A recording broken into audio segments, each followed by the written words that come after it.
Gimana tanggapannya Sekjen kami terkait persiapan Munas kami secara umum yang akan diadakan pada bulan November 2022 di Palu mendatang? Baik, terima kasih Dinda. Alhamdulillah persiapan Munas yang akan datang berjalan baik dan lancar. Paling tidak ada 3 tahap yang telah dilaksanakan.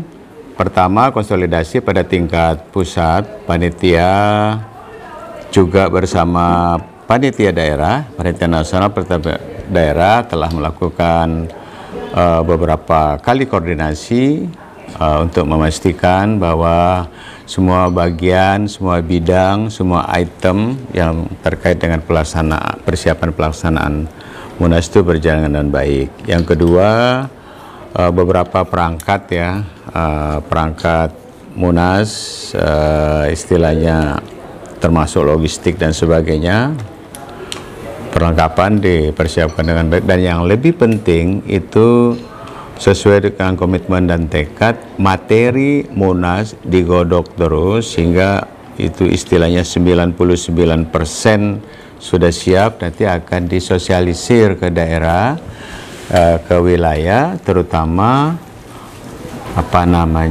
kepada personel pengurus atau wilayah dan daerah yang dipersiapkan dan mempersiapkan diri untuk masuk dalam sidang-sidang komisi. Jadi kan bisa lebih lebih matang bahan informasi, data, ya, persepsi awal, sehingga Munas nanti seluruh persidangan, baik mau sidang komisi maupun sidang paripurna itu berjalan dengan baik dan lancar. Intinya kita maksimalkan persiapan materinya supaya pembahasan lancar. Dan yang ketiga, terus kita sosialisasi, audiensi, komunikasi dengan pihak-pihak terkait pelaksanaan Munas. Dan alhamdulillah tadi pagi panitia didampingi Majelis Nasional kami beraudiensi dengan Bapak Presiden di Istana Bogor, dan beliau menyatakan siap akan hadir di acara Munas nanti pada tanggal 24 sampai 27 November di Kota Palu, Sulawesi Tengah. Kira-kira tema yang diangkat pada Munas kali ini apa, Bang? Saya kira sudah ditetapkan ya, sudah menetapkan, bangkit bersinergi membangun negeri menuju peradaban baru. Paling tidak ada 3-4 semangat itu ya, bangkit. Ini kan soal spirit ya, soal semangat. Kita tahu seluruh komponen bangsa ini bergerak bersama-sama, bersinergi untuk akselerasi pemulihan ekonomi pasca COVID-19.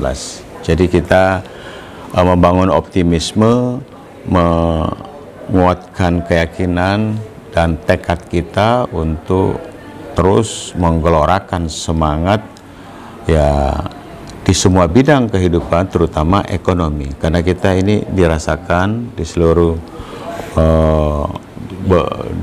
di seluruh negeri, bahkan di beberapa negara itu sedang bersama-sama untuk melaksanakan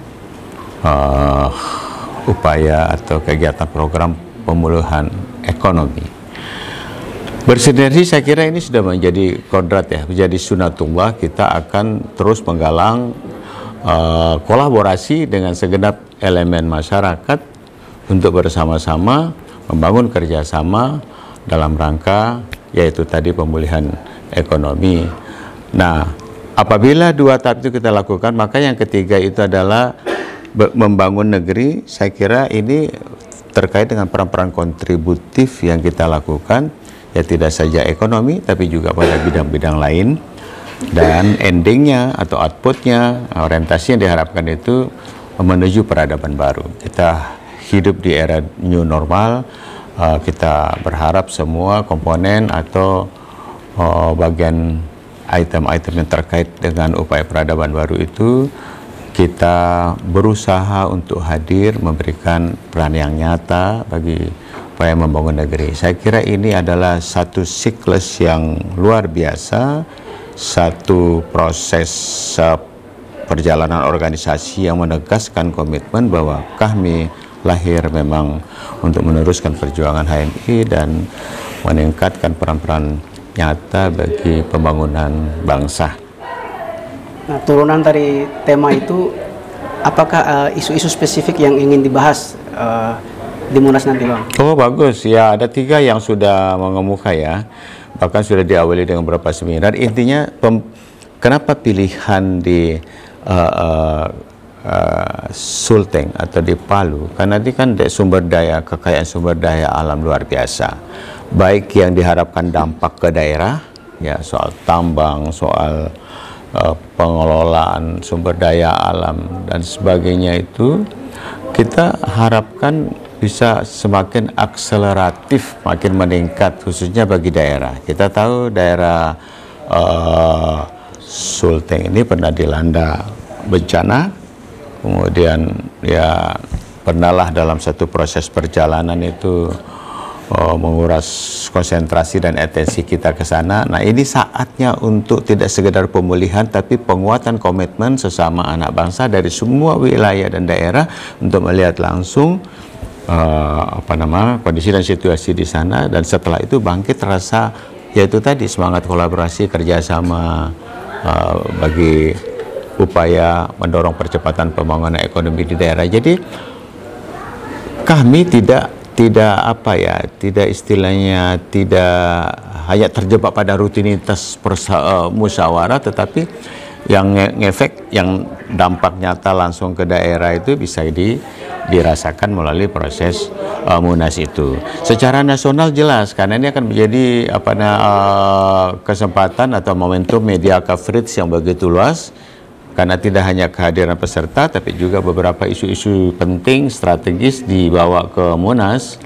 Karena rangkaian acara sebelum pemilihan itu, sebelum internal itu ada seminar nasional yang terkait dengan beberapa persoalan aktual baik di pusat maupun daerah. Intinya adalah kembali ke pertanyaan pokok, bagaimana implementasinya bagi daerah dengan isu-isu penting ini. Kita harapkan daerah menangkap peluang ini, menangkap bola ini, menangkap kesempatan ini, dan kita di pusat mendorong bersama-sama supaya pelaksanaan kegiatan berikutnya pasca Munas itu dapat berjalan secara baik, berkualitas, dan berkelanjutan. Nah, dampak seperti apa yang ingin diharapkan terhadap daerah-daerah? Tentu saja kan tadi dampak secara khusus terhadap Sulteng kan bangkit kembali ekonominya pasca dilanda gempa.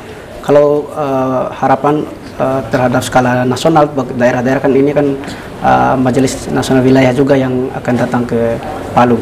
Apa yang diharapkan untuk mereka kembali pulang ke daerah masing-masing dari hasil Munas ini? Baik, ini pertanyaan menarik sekali. Jadi dampak positif yang pertama yang diharapkan itu timbul kesadaran kolektif ya bagi seluruh pimpinan wilayah bahwa kita ini kaya, kita ini besar, sumber daya alamnya banyak. Nah, saatnya kita menegakkan kedaulatan pengelolaan sumber daya alam ini, itu resonansinya, ya gemahnya, semangatnya itu merata, karena yang namanya pengelolaan sumber daya alam itu tidak hanya di Sulawesi Tengah, ada di Kalimantan, ada di beberapa wilayah, bahkan ada di NTB.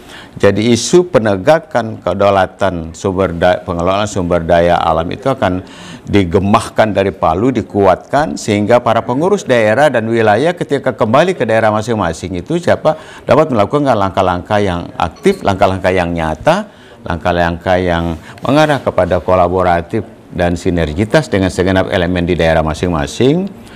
Untuk tujuan apa? Untuk sama-sama pemulihan ekonomi nasional.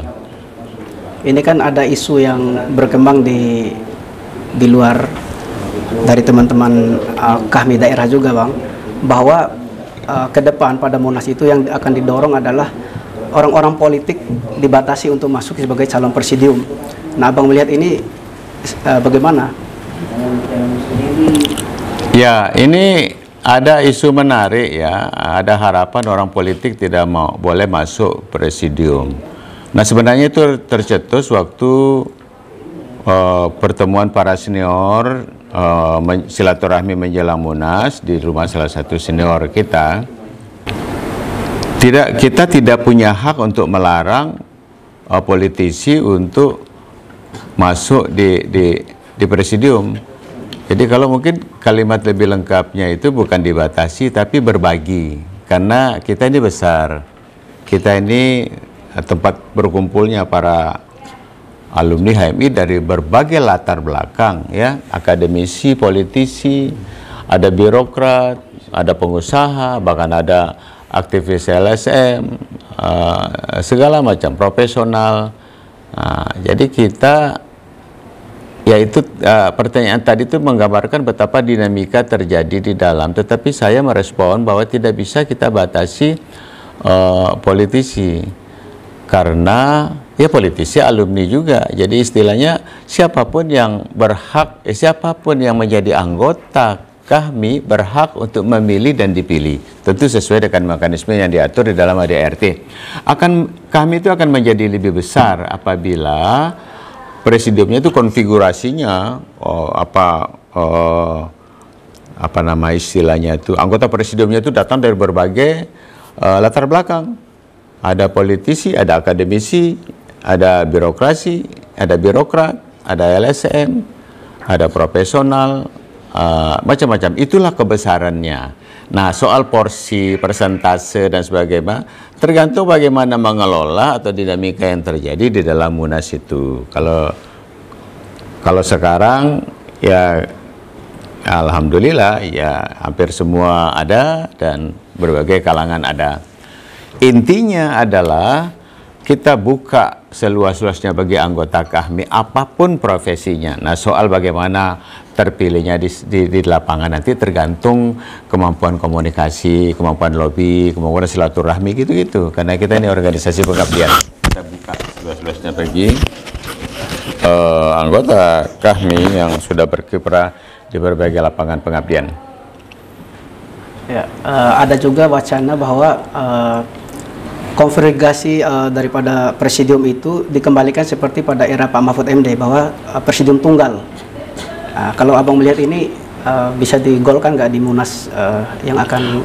Ya sangat mungkin, sangat bisa, karena itu kan juga konfigurasi atau bentuk kepemimpinan yang ada sekarang tuh hasil Munas. Waktu periode Bang Mahfud 5 tahun yang lalu itu hasil Munas. Jadi tergantung peserta Munas mau menyetujui bagaimana. SC saya kira sudah menyiapkan itu, tinggal dipilih mereka mau presidium tunggal atau presidium bergiris seperti sekarang. Tapi biasalah kita ini kan kadang-kadang perputaran atau pergantian format itu biasanya di dalam Munas sesuai dengan kehendak dan keinginan dari para peserta. Gambaran figur ke depan seperti apa Bang yang diharapkan di Munas kami nanti? Saya masih optimis gambaran figur ke depan itu akan mempertegas posisi kami sebagai kumpulan organisasi wadah tunggal daripada alumni yang semakin kuat dan besar ya dari berbagai kalangan. Ya politisi, akademisi, spesialis tadi akan menjadi besar dan kuat, dan itu menegaskan bahwa kita yang sudah mengabdi di berbagai lapangan dan profesi itu bisa ketemu di dalam wadah kami untuk sama-sama membesarkan kami, memberi atensi pada kaderisasi di HMI agar mata air perkaderan berjalan dengan baik, dan juga tentu saja tugas-tugas pengabdian dalam rangka meningkatkan peran-peran kontributif kami dalam upaya memajukan bangsa. Kalau abang sendiri saat ini yang berposisi sebagai sekjen tentu posisi strategis. Apakah ada rencana untuk maju sebagai presidium bila ada dorongan dari daerah-daerah untuk maju? Saya melihat nanti bagaimana perjalanannya. Jelas ini saya selesaikan dulu amanah tugas ini dengan baik. Saya kira yang menilai itu kan daerah. Jadi apa filosofi saya ya kita optimalkan dulu semangat pengabdian, yang menilai itu nanti di daerah, gitu aja. Sepertinya Munas yang akan datang akan menjadi Munas yang paling seksi Bang, karena menjelang tahun politik Pilpres 2024. Nah, harapannya untuk Munas ke depan dan harapannya untuk kami sendiri dalam menghadapi konstelasi politik ke depan itu seperti apa Bang? Kami harus berperan nyata di dalam membangun kualitas demokrasi di tanah air. Politik kami politik kebangsaan. Politik kami itu politik yang dilakukan secara strategis yang menunjukkan kekuatan dan kebesarannya bahwa di sini kumpulan dari para alumni. Itu yang pertama. Yang kedua, hak masing-masing kita dorong karena itu hak politik masing-masing. Tetapi persaudaraan, persatuan, kebersamaan di dalam kami tetap terjaga. Apapun hempasan dinamika situasi politik, kita sudah teruji beberapa kali Pilpres. Ketika ada masalah dinamika di luar, kita ajak, kita ketemu di sini, dan alhamdulillah itu terbukti kita bisa menjaga keutuhan, kebersamaan, persatuan itu tanpa mengurangi juga sedikit pun peran-peran kontributif kita di dalam pembangunan demokrasi di tanah air. Dan yang ketiga, betul bahwa ini tahun politik, kita menduga ini bakal rame karena di ujung 2022 itu saya kira belum masih cair itu, belum terbentuk koalisi atau konfigurasi atau koalisi pasangan capres-cawapres belum. Itu justru menjadi seksi Munasnya karena ya semua orang berlomba-lomba untuk memberikan yang terbaik tentunya di lapangan pengabdian. Nah, di kami kita tahu sendiri semua partai politik ada di sini.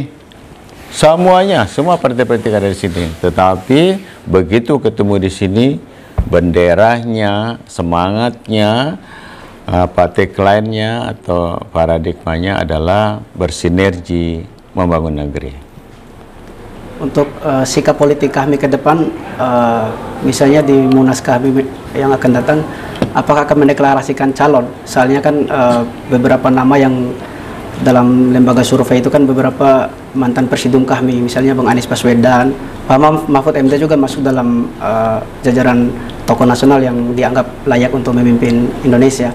Apakah di kami yang akan datang ataupun di Munas kami akan mendorong salah satu nama untuk masuk dalam agenda politik 2024 itu? Jelas atensi kami itu besar kepada proses politik ini ya menuju 2024. Tapi tidak menjadi tradisi kami untuk deklarasi. Karena itu awal dari polarisasi. Ketika kita melakukan deklarasi untuk satu figur kami, nanti anggota kami yang lain untuk juga. Nah, jadi tidak ada tradisi politik praktis, tetapi secara moral, secara atensi, secara komunikasi koordinasi tetap kita lakukan, tetapi tidak dalam tidak didegradasi secara politik praktis karena kita menjaga kebersamaan ini. Ini tempat berkumpulnya para ahli strategi itu untuk mengatur strategi bersama, tetapi sekali lagi saya tekankan tidak akan ada deklarasi di Munas. Yang ada adalah rekomendasi ya, catatan-catatan penting untuk mendapat perhatian dalam rangka meningkatkan kualitas pileg dan pilpres. Mungkin ada harapan dan himbauan kepada para peserta Munas ataupun majelis wilayah yang akan mengikuti kongres mendatang, Bang? Ya, kawan-kawan seluruh tanah air, khususnya para peserta Munas, kita akan menjadi tamu di Kalimantan Tengah, di Sulawesi Tengah, Kota Palu. Saya berharap kita tetap memperhatikan ketentuan, tata tertib dan sebagainya. Kita menjadi tamu yang baik. Nah, kita juga sudah berkoordinasi di sana. Ini kita musyawarah organisasi Islam. Jadi kita harus tunjukkan kualitasnya, penampilannya yang berkualitas, yang menyenangkan dan bisa menjadi contoh bagi kawan-kawan di daerah. Tidak hanya di Palu tapi juga di seluruh wilayah Indonesia, bahkan juga menjadi contoh yang baik juga bagi adik-adik di HMI nanti. Saya kira gitu. Sampai jumpa di Palu. Terima kasih. Assalamualaikum warahmatullahi wabarakatuh.